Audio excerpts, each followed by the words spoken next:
channel SewShelley. It's nice to be back again. I think it's been a while, probably about 3 or 4 weeks since I've done the last video, but I've been quite busy this summer.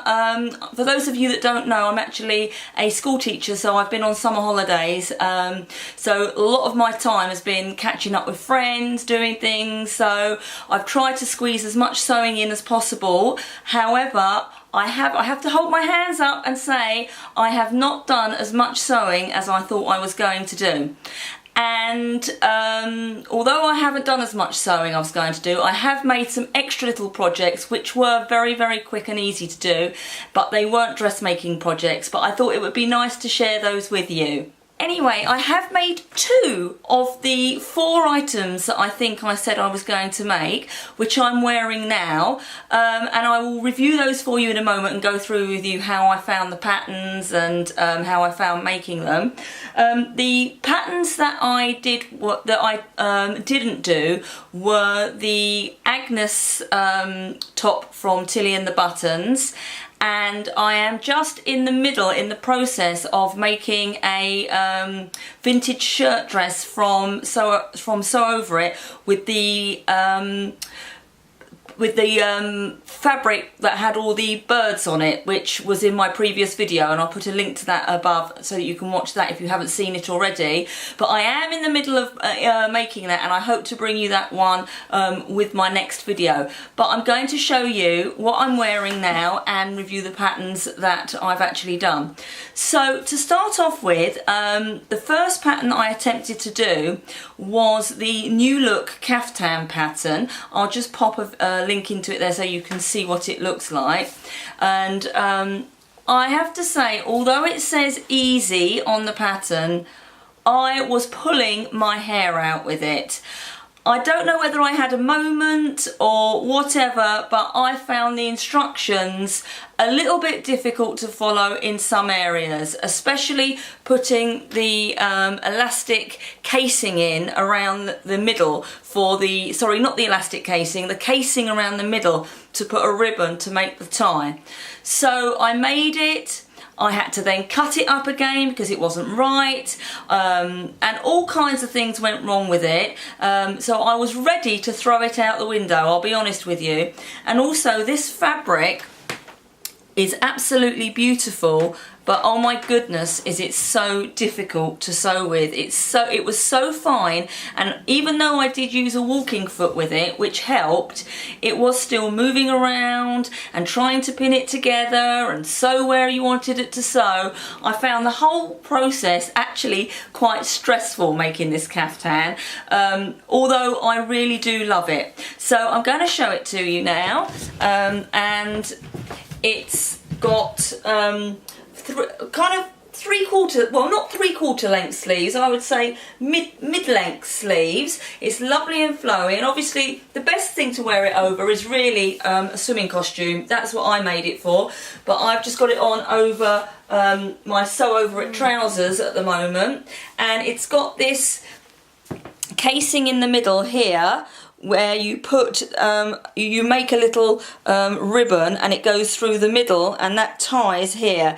And the other thing that I didn't realise it had was round the neckline you need to put some bias binding. So I've put the bias binding round the neckline, a contrasting colour, but after I'd done it I thought, well, maybe you could turn it in and just use the same fabric, or I suppose you could make some bias binding out of the fabric, but I had a nice contrasting bias binding which I used with it. So yeah, so I'm actually very, very pleased with how it came out. It's nice and loose and fitted, and actually it's very, very comfortable, but I did find it very, very difficult to put together in some areas. The easy parts to put together for this were the bodice, and the sleeves actually were pretty simple to put on also. However, I think just because the fabric was slipping for me, it did make it sometimes a little bit tricky. But generally the main construction of the bodice wasn't too bad. The real problem, as I said, for me was the casing. Working out what they meant and trying to get that to work, I just couldn't understand it. So I had to, in the end, I put it all together and it wasn't right. So I had to then cut it cut the bottom off and cut part of the bodice off and re-sew it back together again to get the casing right. So I was just ready to throw it out the window, if you want to know the truth. But having made it once, would I make it again? Now I know what to do, I think I probably would, actually. So I would still recommend the pattern to people, but I'm not sure. I don't think I would recommend this pattern to beginners, really. I think it needs somebody that can understand patterns a little bit more and has got experience with dressmaking and can actually work it out. And as I say, it took me quite a while to work it out, but I got there in the end, and I really do like it. I really like it, and I think it will work best over, over shorts or over a swimming costume, really. So yeah, so I'm pleased with that. Now the next thing I made was another pair of my favourite trousers, which are the Sew Over It Ultimate trousers, and I'll just show you those. And I made them in that lovely blue, light blue denim that I said I was going to make them in, and it's such a comfortable denim. The denim, I believe I said I bought from Higgs and Higgs, and again, if you look at my video for the August plans, it tells you, it's got links to where I bought all the fabrics and Higgs and Higgs where I got the denim from. So, and it really is a lovely colour, and I've actually worn them quite a lot in the summer with various different things. So I'll just show you those, and actually I think it goes quite nicely with this fabric. So hopefully, if I move that chair out of the way and take my camera out a bit, there you go. Hopefully you can see those. There's the Ultimate trousers, which I love. They are a really lovely fit. They fit really nicely around the body, and they're just a perfect fit, and I love them, and I've made them in so many different fabrics now. I really do like them, so I would highly recommend these. Yeah, and I'm sure I'm going to be making many more pairs of those, and they are really good for beginners. There's only about about 4 pattern pieces, and the Sew Over It instructions are fantastic to follow. Lisa Comfort, who has written all the instructions, obviously she's somebody who absolutely knows how to write instructions and the problems and pitfalls that you're going to come across, because every pattern I do of hers is totally straightforward, so much more straightforward than the high street patterns, and I love the Sew Over It trousers, and I would urge anybody to have a go at these because they really are great, and I'm going to make lots more pairs of those. So I've made those, so they were the 2 garments that I've made, and as I say, the other 2 garments which I said I haven't made, I'm sorry, I have been distracted doing other things in the summer, but also I then thought, no, I fancy having a go at things that weren't dressmaking related again, because I do like making some other bits and pieces, so I thought I would just share those with you. Now, I don't know about you, but I do love a picnic. I really do. However, unfortunately, the summer here in the UK has been pretty awful, so there weren't many days to get out on a picnic. But I love going out on picnics, and I thought, oh, I'm going to make myself a picnic rug. So I've got a really lovely book called Quilting in No Time, and it's by an author called Emma Hardy, and I believe I bought the book on Amazon quite some time ago, but I think they've still got it. If you can just see it there. Okay, it's called Quilting in No Time, and it's got some really lovely projects for all kinds of experiences, really, especially for beginners. And I thought I had a look, and I thought, oh, I'm going to make that lovely picnic blanket to go to take on a picnic. So I bought myself some contrasting fabric, and I ended up making this picnic rug, which I absolutely love, and then I decided to make a bag to put it in. So I'll just get that for you now. So here's the picnic rug. It's made by quilting squares together, and it is so simple to do, and I chose these lovely contrasting fabrics. All you do is you cut the squares out to the size that it tells you, or you can actually cut the squares out to any size if you really, and you just literally construct the squares, and then you construct the edges, because they go all the way around the edge. and the back has got one continuous piece of fabric that goes on the back, and I absolutely love it, and I loved making it, and I'll pop a picture in to show you what it looks like in full, but I'll try and get it in full for you, view as much as possible. There you go. Oh yeah, there we go, I can get that in. And I really enjoyed making this. It was a really great fun project, and I think it's going to make a really good gift if you wanted to make somebody a gift as a present. It's a really nice little gift to make as well, and it was simple, really simple to do. So you just need couple of bits of fabric, really fat quarters. I mean, fat quarters will do it. Also, you need some wadding to go in the middle, and a few buttons, and ribbon. Ribbon goes around the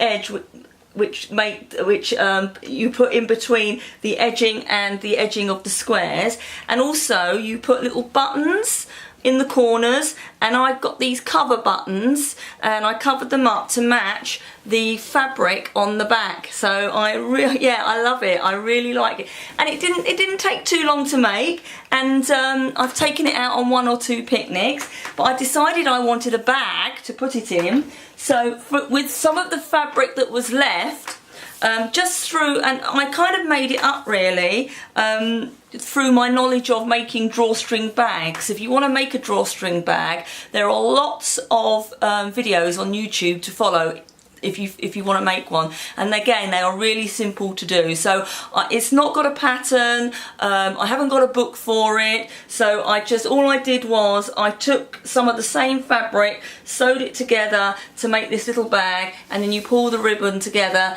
and the bag goes inside it, and it makes a really nice little set with the bag and the picnic rug. So I'm definitely going to make some more of these, especially for presents, I think, because I think they will make lovely presents.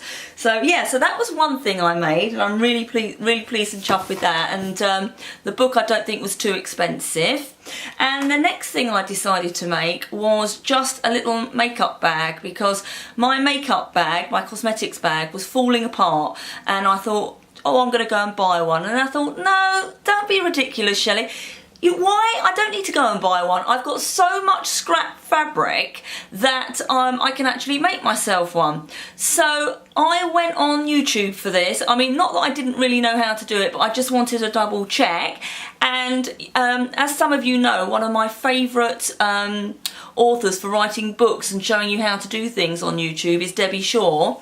She's got loads of fantastic YouTube videos, and one of the ones that she's got is how to make a cosmetic bag. So I looked on that one and I made myself a little cosmetic bag, and I love it.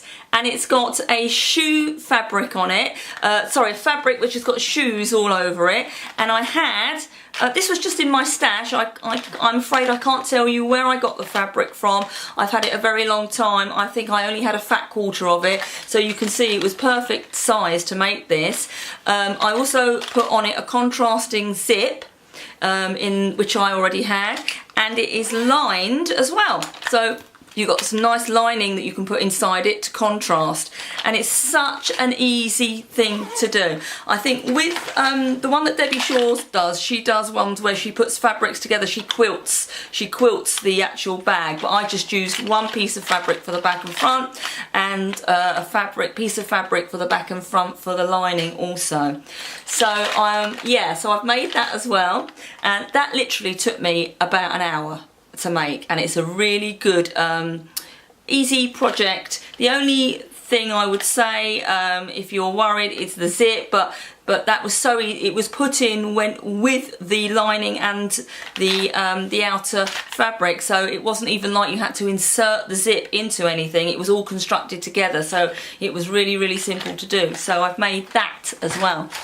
So I suppose I have been a little bit busy with my sewing, but once again, I'm sorry for those people that were waiting for all of the items, but I just didn't get around to it. But I am intending to finish the vintage shirt dress that has got the beautiful pelicans on it, because that fabric is gorgeous, and also my Agnes top, which I want to get get that done as well. So hopefully I will be able to bring you those shortly. So yeah, apart from that, that's really all I've been up to sewing wise. I've done loads of other things. I've been camping, I've been on holiday, but I'm back to school now. So the next time I will be able to have a real go at sewing is probably on the my next holiday. I don't tend to get much done at weekends because there's lots of other things to do, like clean the house, see to all the other things that you've got to do in your life. So sewing kind of takes a back burner sometimes, but yeah, so that's it really. So hopefully I will bring you those again soon, and thanks again everybody for watching and for all your lovely comments, and please leave a comment if you wish to do so, and subscribe to my channel. And please, I'd love to see if you make any of these items that hopefully I'm inspiring you to do. I would really love you to send me pictures of them. I have also got an Instagram account and a Twitter account, which I've got in the links below as well. So it would be really nice to see pictures of things that you make. And if you need any advice or help on anything, please don't hesitate to just send me a message. So yeah, okay, so thank you so much. Thanks again for watching, and I'll see you all again soon. Bye bye for now. Bye.